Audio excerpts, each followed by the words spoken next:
दोस्तों क्या शुभमन गिल आने वाले वक्त में टीम इंडिया के सभी फॉर्मेट के कप्तान बनने वाले हैं। उप कप्तान के लिए डिजर्व नहीं करते थे। कल से ऐसी खबरें आपने तमाम सुन ली होगी, लेकिन याद कीजिए जब इंडिया और इंग्लैंड की टेस्ट सीरीज थी उस वक्त भी जब शुभमन गिल को कप्तानी दी गई थी तो सबने यही कहा था कि ये पीआर कैप्टन है, इसकी आवाज लड़कियों जैसी है, ये कुछ नहीं कर पाएगा। लेकिन उस वक्त भी शुभमन गिल शांत रहे और उन्होंने अपने बल्ले से जवाब दिया। और जब बीते दिन एशिया कप टीम का ऐलान हो गया, शुभमन गिल को उप कप्तान बनाया गया, तो तमाम सवाल ये उठने लगे, क्या सचमुच उप कप्तान के लिए शुभमन गिल डिजर्व करते थे। नमस्कार, मैं क्रांत कुमार, आप देख रहे चैनल फॉर स्पोर्ट्स इन्फो।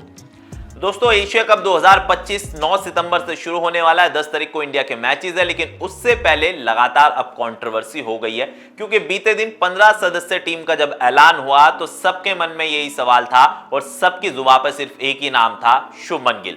आखिरकार शुभमन गिल को इतनी प्रिविलेज क्यों मिल रही है, शुभमन गिल को इतनी प्रायोरिटी क्यों दी जा रही है, और आखिरकार ऐसा इतना खास ही क्या है शुभमन गिल के अंदर जो उसको T20 स्क्वाड में भी शामिल कर लिया।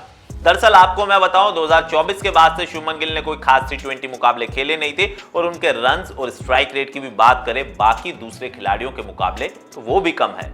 लेकिन उसके बाद भी बीसीसीआई और सेलेक्टर्स ने शुभमन गिल को तरजीह दी, वो कप्तान बना दिया और अब लगभग तय है कि शुभमन गिल जो एशिया कप होने वाला है उसमें आपको ओपनिंग करते हुए अभिषेक शर्मा के साथ नजर आ जाएंगे और प्लेइंग 11 का हिस्सा भी होंगे। लेकिन अब बात यही नहीं रुक रही है कि उप कप्तान तो बना दिया गया है, लेकिन उसके बाद अब समस्या ये हो रही है कि आपने संजू सैमसन को ले लिया है और बाकी जो बल्लेबाज आपने रखे हैं क्या उनकी जगह प्लेइंग 11 में बन पाएगी। और अब यह भी सवाल उठने लगा है, क्या शुभमन गिल आने वाले वक्त में ओडीआई के कप्तान भी आपको बनते हुए दिखाई देंगे, क्योंकि जिस तरीके से अगर शुभमन गिल के फॉर्म की बात करें तो उन्होंने अपने विरोधियों को अपने शब्दों से नहीं अपने काम से जवाब दिया। चाहे इंग्लैंड सीरीज आपको याद हो, एक ही मैच में 400 प्लस रन, 700 से ज्यादा स्कोर एक सीरीज के दौरान, और शुभमन गिल ऐसे भारतीय बल्लेबाज बन गए थे टेस्ट में जिन्होंने सबसे ज्यादा रन एक सीरीज में बना दिए।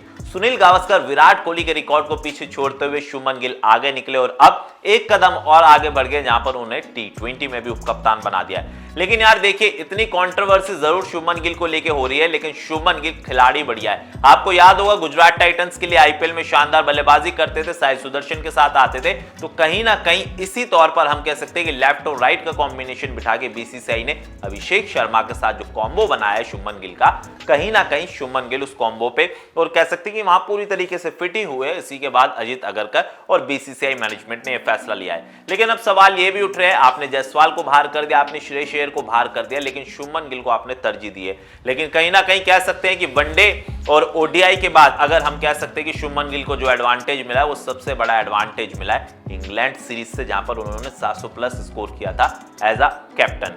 लेकिन अब देखना होगा, जो एशिया कप शुरू होने वाला 9 तारीख से 10 को यूएई के साथ मैच है और पाकिस्तान के साथ 14 तारीख को मैच है, क्या वहां पर शुभमन गिल ओपनिंग करते हुए नजर आएंगे या फिर ओपनिंग पेयर संजू सैमसन अभिषेक शर्मा होंगे। आपको क्या लगता है, क्या गिल को उप कप्तान बनाने का फैसला सही था या गलत? कमेंट सेक्शन में मुझे बताइए।